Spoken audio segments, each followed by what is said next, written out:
말씀은 마태복음 23장 37절 말씀입니다. 예루살렘아 예루살렘아 선지자들을 죽이고 내게 파송된 자들을 돌로 치는 자여, 암탉이 그 새끼를 날개 아래에 모음같이 내가 네 자녀를 모으려 한 일이 몇 번이더냐. 그러나 너희가 원하지 아니하였도다. 이번에 우리 교회에서 14명이 단기 선교로 캄보디아를 다녀왔습니다. 중국을 경유해서 캄보디아에 도착하기까지 무려 23시간이 걸렸습니다. 거의 하루가 걸린 거죠. 수도 프놈펜의 외곽 지역은 건물이나 시설에 있어서 많이 낙후되어 있었습니다. 캄보디아는 아시아에서 가장 가난한 나라 중 하나로 손꼽힙니다. 그곳에서 사역하시는 김인성 선교사님의 인도로 수도에서 약 한 2시간 정도 떨어진 캄퐁 치낭이라는 외곽 지역으로 저희들이 옮겨서 들어갔습니다. 선교사님이 사역하시는 시골 동네는요, 논에 벼가 심겨져 있었어요. 물에 잠겨 있는 논에 벼가 자라고 있는 것 참 오랜만에 보는 풍경이었습니다. 선교사님이 세운 시골 학교에 도착해서 어린아이들을 많이 만났습니다. 유치원 나이로부터 시작해서 중학생 또래 정도 되는 아이들이 거의 한 200명 정도 첫날에는 모였습니다. 아이들은 우리가 온 것을 환영하는 의미에서 노래를 불러주었는데요, 학교 선생님들을 통해서 배운 찬송가를 모두가 한 목소리로 부르는 거예요. 너무나 감동적이었습니다. 저희들은 시작하기도 전에 아이들의 찬양을 통해서 먼저 은혜를 많이 받았습니다. 그 다음 날부터는 3일 동안 가서 전하라 라는 제목으로 여름 성경학교를 우리가 했습니다. 나중에 선교사님은 그 시골에 이렇게 전적으로 어린아이들을 위해서 프로그램을 가진 것은 이것이 처음이다, 그렇게 말씀하시면서 기뻐하셨어요. 보통 선교팀이 오면 주로 동네 사람들을 위해서 의료 선교를 하고 또 간혹 어린이들을 위해서 간단한 말씀을 전하는 그런 일이 있었다고 합니다. 하지만 잘 준비된 이 BBS가 진행되는 것을 보시면서 이런 사역이 우리에게 정말 필요했구나 라는 것을 깨닫게 되었다고 그렇게 말씀을 하셨어요. 매일 연극을 하고 또 찬양도 부르고 말씀을 듣고 또 그림도 그리고 여러 가지 게임, 간식, 그리고 특별 활동으로 정말 알차게 짜여진 BBS 프로그램이 이어졌습니다. 우리 단기 선교팀은요, 학생들과 청년들 그리고 장년들이 아주 골고루 그렇게 섞여서 구성되었습니다. 그리고 전원이 함께 서로 협력하면서 정말 열심히 사역을 잘 해나갔습니다. 날씨는 무더웠고요, 습도는 높아서 선풍기를 아무리 돌려도 계속 땀이 흘러내렸어요. 여러분 조금 전에 영상을 보셨겠지만은 머리가 없는 머리를 빡빡 밀은 육군 소속의 대머리 청년 데이브가 있죠. 데이브의 머리에는요 늘 땀방울이 송송 맺혀져 있었어요. 그리고 이렇게 주르륵 미끄러져 내려오는 것을 제가 여러 번 보았습니다. 아무리 물을 마셔도요 수분이 땀으로 다 빠져나오는지 소변이 전혀 마렵지 않았어요. 그 정도였습니다. 이런 환경 가운데서 오전과 오후로 2차례씩 하루에 아이들을 가르치며 함께 시간을 보내고 나면요, 나중에는 모두가 지쳐서 다 파김치가 되었습니다. 오후 늦은 시간에는요, 그 근방에 있는 작은 도시로 우리가 나와서 호텔에서 저녁을 먹고 쉬었습니다. 그곳에서는 제일 좋은 호텔이죠. 그런데 사실 많이 열악했어요. 식당도 아주 형편없었습니다. 그래도 방에는 에어컨이 달려있는 거예요. 얼마나 감사한지. 그래서 잠을 잘 자고 일어날 수 있었다는 것이 크나큰 도움이 되었습니다. 이렇게 해서 그 다음 날에는 또다시 회복하고 다시 사역에 임할 수가 있었습니다. 첫째 날에는요, 선지자 요나에 대한 내용을 가르쳤습니다. 가서 회개의 메시지를 전하라 라는 그 하나님의 명령을 거역하다가 요나가 결국 마음을 돌이키고 순종한 이야기죠. 둘째 날에는 하나님이 예수님을 우리에게 보내셔서 이 구원의 복음을 전하신 그 내용을 가르쳐 주었습니다.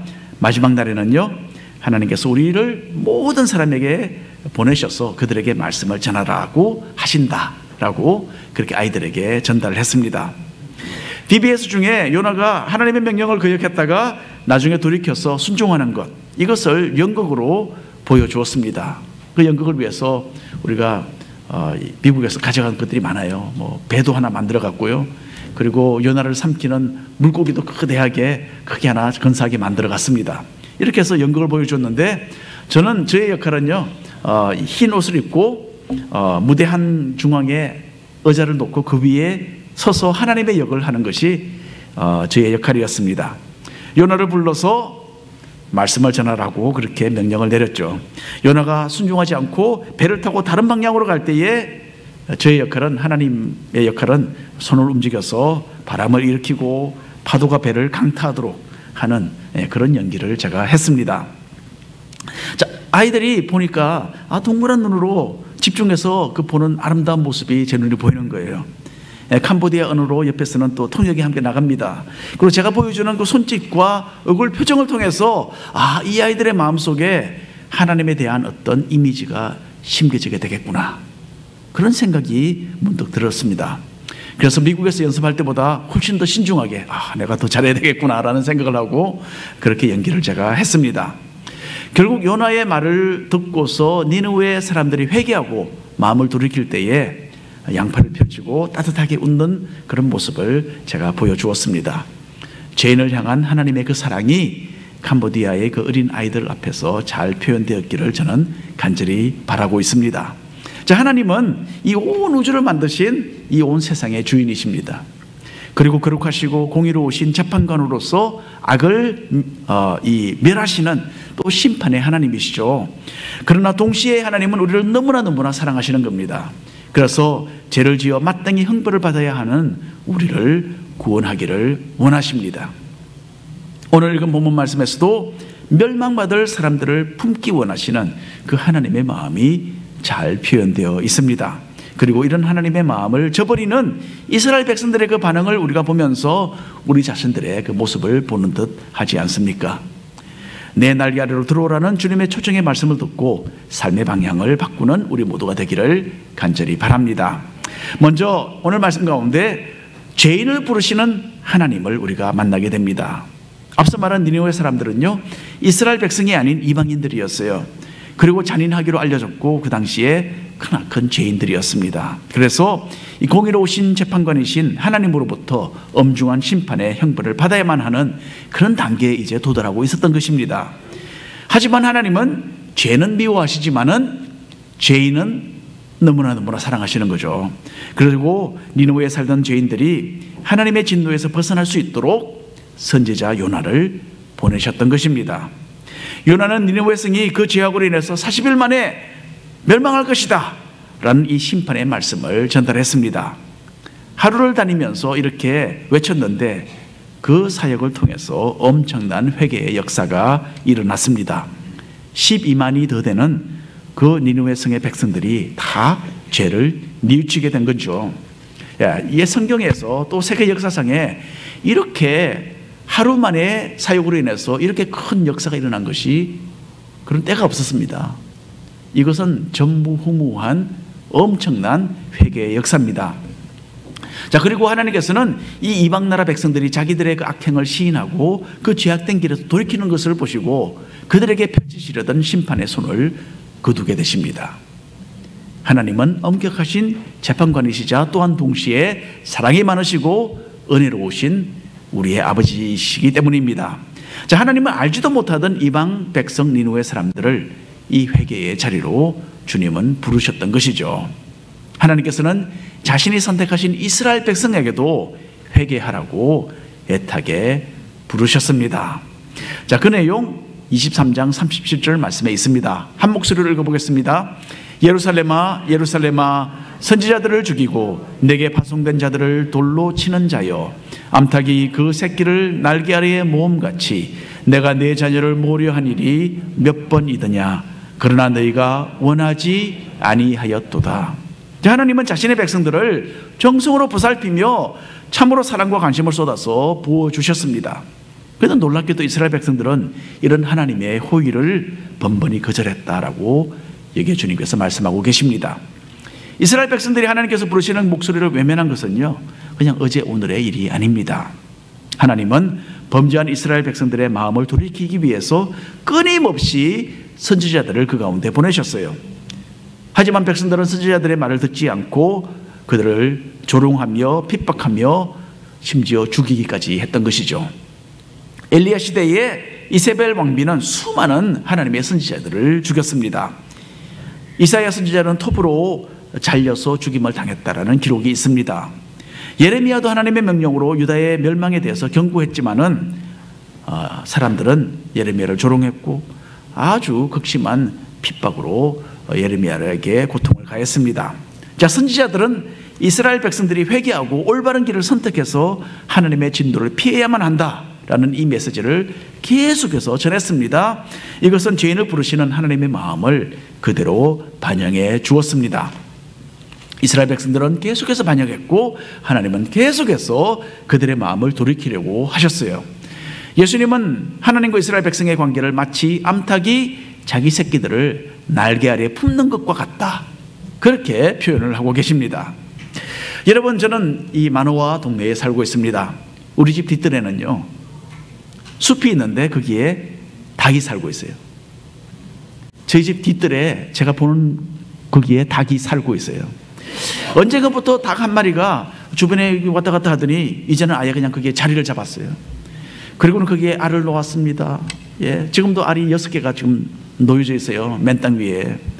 그리고 요즘에는 얼마 전에 부화된 병아리를 8마리를 병아리를 거느리고 우리 집 주변을 막 활보하며 다니고 있습니다. 짹짹짹짹 그리고 예.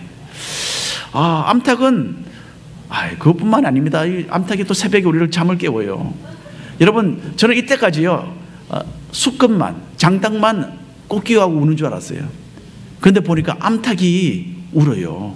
암탉도 아침에 꼬꼬대하고 우는데 뭐 소리는 그렇게 막 아름답진 않는데 아주 듣기 싫은 소리로 울더라고요. 네. 그래서 오늘 아침에도 암탉의 그 울음소리 때문에 우리가 깼는데 일어나서 제가 시계를 보니까 5시였어요. 예, 그렇게 참 이 인정사정 없이 그렇게 울더라고요. 자, 암탉은요 자기 새끼들을 쉬지 않는 눈초리로 지켜봅니다. 고양이나 다른 적이 접근하면 즉시 꼬꼬닥거리면서 자기 새끼들을 모으는 거죠. 이 병아리들도 이 암탉을 이렇게 따라다니다가 위험을 직감할 때는 막 본능적으로 그 엄마의 날개 아래로 피신하는 겁니다. 이스라엘 사람들은 자신들이 하나님의 이 날개 아래의 보호를 받고 있다라고 생각을 했어요. 그래서 이방인이 유대교로 개종해서 믿게 되면 그 사람은 이제 하나님의 날개 아래에 들어왔다라고 표현하기도 했습니다. 하나님은 우리 죄인들을 이렇게 자신의 날개 아래에 품으시기를 원하시는 거예요. 우리가 죄의 결과로 멸망받는 것을 주님은 결코 원하지 않으시는 겁니다. 그래서 하나님은 끊임없이 우리를 부르세요. 간혹 우리의 양심을 건드리시면서 그렇게 하면 안 돼 라고 말씀하십니다. 여러분도 들어보셨죠? 그런 주님의 말씀. 또 예배를 드리거나 기도할 때 우리의 죄를 드러내어서 깨닫게 해주십니다. 성경 말씀을 통해서도 죄에서 돌이켜야 할 것을 강력하게 우리의 마음속에 호소하시는 분이 바로 하나님이십니다. 자, 이런 주님의 음성을 듣고 죄에서 돌이키는 그 회개를 선택하는 사람은 참으로 복받은 사람이에요. 하나님은 발걸음을 돌이켜서 자기를 찾는 사람들을 언제나 넓은 가슴으로 환영해서 맞이해 주십니다. 길을 잃은 한 마리 양을 찾아 헤매다가 발견하면 기뻐서 그 양을 등에 업고 돌아오시는 그 사랑의 주님이십니다. 또 세상에 타락된 삶을 선택했던 탕자가 돌아올 때에 달려가서 맞이해주는 뜨거운 사랑을 가진 아버지가 바로 하나님이세요. 지금도 우리 죄인들을 부르시는 주님의 그 따뜻한 날개 아래로 돌이키는 우리 모든 성도님들이 되었으면 좋겠습니다. 두 번째로 오늘 말씀 가운데 하나님께서는 심판을 준비하시는 하나님으로 나타나 있습니다. 자, 부모들은 언제나 사랑과 엄격함을 골고루 가지고서 자녀를 다루죠. 이 두 가지에 대한 적절한 균형을 유지하지 않고서 자녀를 대한다면, 자녀를 기른다면 이 자녀 양육에 크나큰 문제가 생길 것입니다. 무분별한 사랑만으로 만일에 자녀를 기른다면 그 아이가 잘못되는 거죠. 망나니가 되는 겁니다. 또 늘 야단만 치는 무서운 모습만 보여준다면 어떻게 되겠습니까? 아이가 어둡고 상처투성이의 그런 성격을 가질 수밖에 없을 것입니다.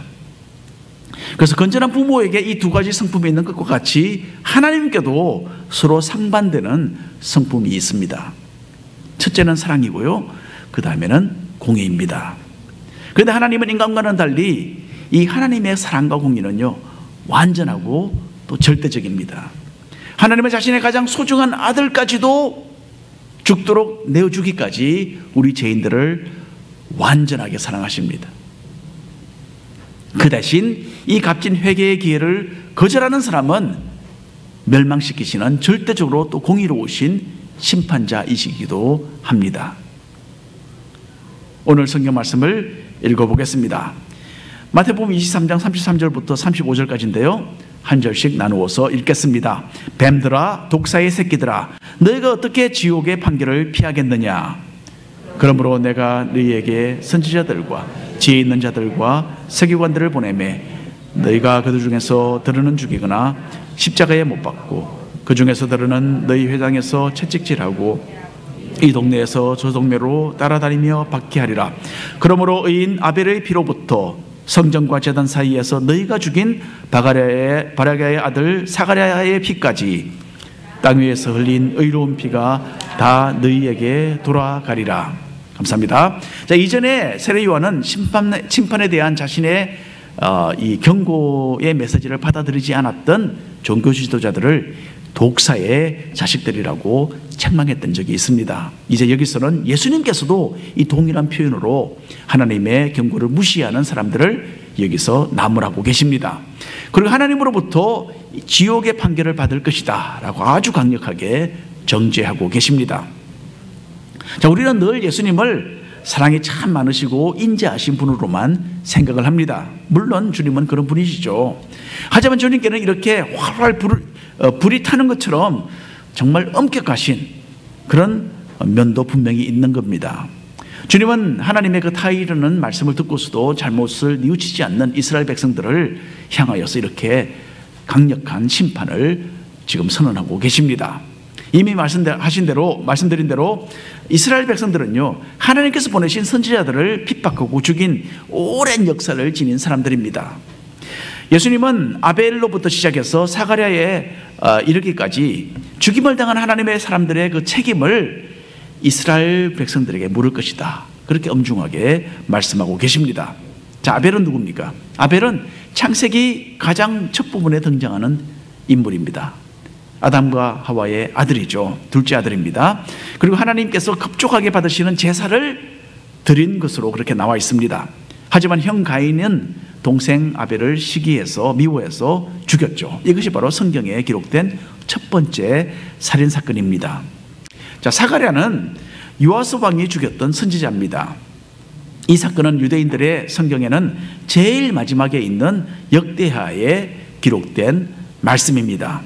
예수님께서 유대인들이 읽는 구약 성경의 맨 처음 창세기와 맨 마지막에 있는 역대하, 이 두 군데에 기록된 사건을 이렇게 언급하신 것에는 이유가 있습니다. 인류 역사에는 이렇게 하나님이 죄를 향해서 부르시는 음성을 거절하는 그런 반역이 끊임없이 일어나고 있다는 것을 주님은 보여주고 계시는 것입니다. 그리고 이런 인간의 죄악된 성향은 이전 시대에 국한된 것이 아니죠.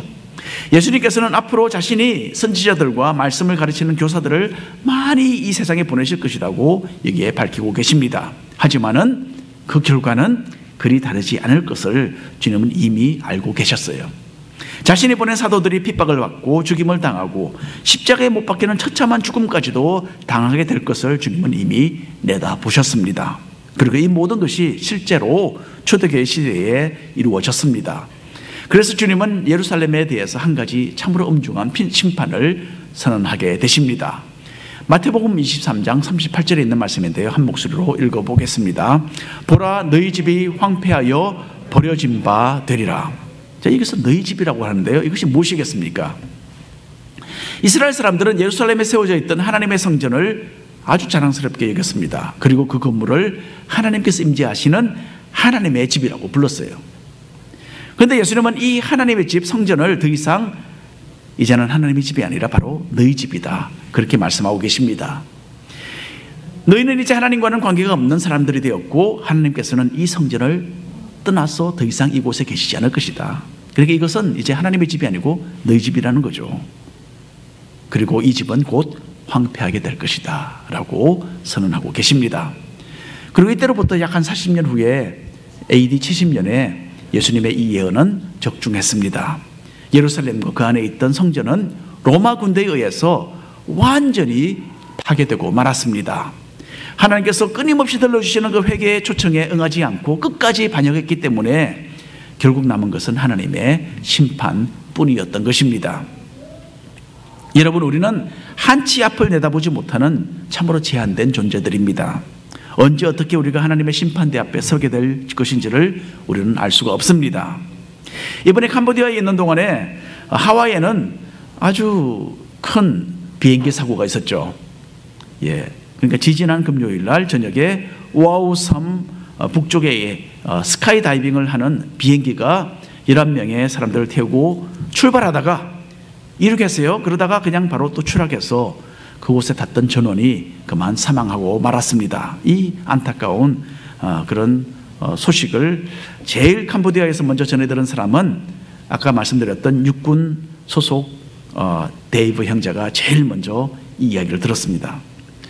데이브 형제는 그때 저와 함께 이 캄보디아 호텔 똑같은 방에서 서로 룸메이트를 하고 있었어요. 그런데 갑자기 미국에서 아는 사람들로부터 자꾸 이 문자를 받는 거예요. 데이브, 너는 왜 전화를 받지 않느냐? 너 지금 어디 있느냐?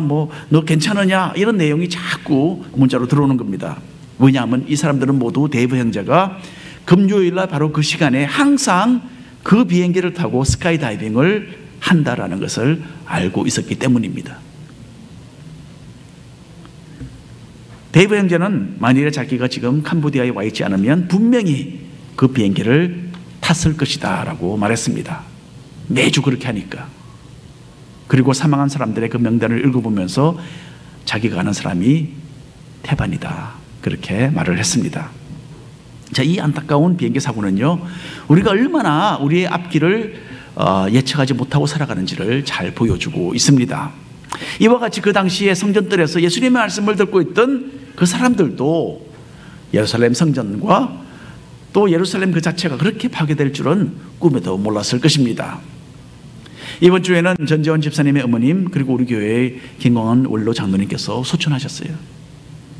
자, 이분들의 경우는 믿음을 잘 지키고 경주해서 이 천국문이라는 그 결성선을 영광스럽게 통과해서 지나가신 아주 승리의 그런 케이스입니다. 그런데 우리는 언제 어떤 상황 가운데 하나님 앞에 서 있는 우리 자신들을 발견하게 될지는 모르는 겁니다. 어느 유명한 랍비가 제자들과 함께 길을 걸어가고 있었습니다. 그때 제자 중 하나가 스승님, 죄에 대한 회개를 언제 하는 것이 가장 좋습니까? 라는 질문을 했다고 합니다. 제자는 회개를 하면 이런 죄를 짓지 못하고 변화된 삶을 살아야 되니까 최대한으로 그 시간을 늦추고 싶었던 것입니다. 랍비는 네가 세상을 떠나기 전에는 꼭 회개를 하거라 그렇게 말을 해주었습니다. 자, 그러자 제자는 선생님, 그런데 이 세상을 떠날 날이 언제인지를 모르는 것이 문제입니다. 랍비는 그때 미소를 지으면서 이렇게 대답을 했다고 합니다. 그 문제에 대한 해결책은 참으로 간단하다. 바로 지금 네가 회개를 하면 된다 라고 말을 했다고 합니다. 여러분, 주님은 죄인을 사랑하셔서 회개하라고 부르십니다. 주님께 돌아오는 사람은 예외 없이 용서해 주시고 자신의 그 넓으신 품으로 안아주십니다. 하지만 주님의 음성을 듣지 않고 회개하기를 거부하는 사람을 위해서는 심판을 준비하고 계십니다. 우리 인생의 마지막이 하나님의 심판으로 이어진다면 여러분, 이것보다도 더 큰 비극은 없는 것입니다. 때가 늦기 전에 주님의 그 음성에 순종하시고 주님의 그 구원의 날개 아래 숨는 우리 모두가 되기를 간절히 바랍니다. 마지막으로 오늘 성경 말씀은 하나님께서 구원의 길을 보여주고 계신다라는 것을 분명히 밝히고 있습니다. 예수님께서는 성전에서 종교 지도자들과의 대화를 마무리하시면서 정말 의미심장한 말씀을 남기셨어요. 자, 이 종교 지도자들과의 그 대화가 마무리되면서 사실은 주님은 이스라엘 백성들이 듣는 가운데서 공개적으로 하는 이 교훈의 말씀을 마무리하신 겁니다. 왜냐하면 그 다음부터는 십자가를 지시기 전까지 제자들과 함께 시간을 보내셨어요. 그래서 바로 이 말씀은 이스라엘 백성들이 주님으로부터 직접 말씀을 들었던 마지막 교훈의 내용입니다. 여기서 주님은 바로 자신이 이 구원의 길이다라고 밝히고 계십니다. 그러면 주님께서 이스라엘 백성들의 귀에 마지막으로 남기신 교훈이 무엇인가? 마태복음 23장 39절 이 말씀입니다. 함께 읽어보겠습니다. 내가 너희에게 이르노니 이제부터 너희는 찬송하리로다 주의 이름으로 오시는 이여 할 때까지 나를 보지 못하리라 하시니라. 자, 이 말씀을 우리가 신중하게 생각을 해야만 그 의미를 제대로 파악할 수 있습니다. 자, 너희가 나를 보지 못할 것이다 라는 이 말씀은 예수님의 그 모습 그 자체를 문자적으로 내가 보지 못한다라는 그 의미가 아닙니다. 더 깊은 의미가 있어요. 왜냐하면 이때로부터 며칠 후에 예수님이 십자가에 못 박히게 되실 때까지 사람들은 여전히 주님을 볼 수 있었어요. 또 십자가에 달리는 그날에 사람들은 여전히 예수님의 모습을 볼 수 있었어요. 그러니까 너희가 나를 보지 못한다는 것은 지금 이 육신의 모습 이대로 너희가 보지 못한다 그 말은 아닙니다. 더 깊은 의미가 있는 거죠. 영적인 의미가 있는 거죠. 그리고 또 찬송하리로다 주의 이름으로 오시는 이여라는 이 신앙 고백입니다. 이것은 시편 118편에 기록된 예수님에 관한 예언의 말씀입니다.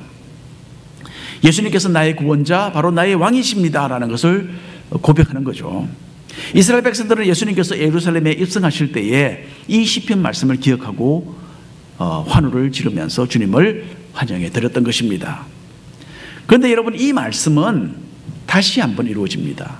예수님께서 예루살렘에 입성할 때에 이루어졌지만은 또 다시 한번 이루어지는 겁니다.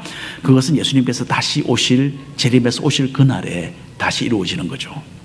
주님을 믿고 따르면서 이 회개의 열매를 맺는 진실된 하나님의 자녀들은 다시 오실 주님을 이렇게 큰 기쁨으로 환영하게 되는 겁니다. 찬송하리로다 주의 이름으로 오시는 이여.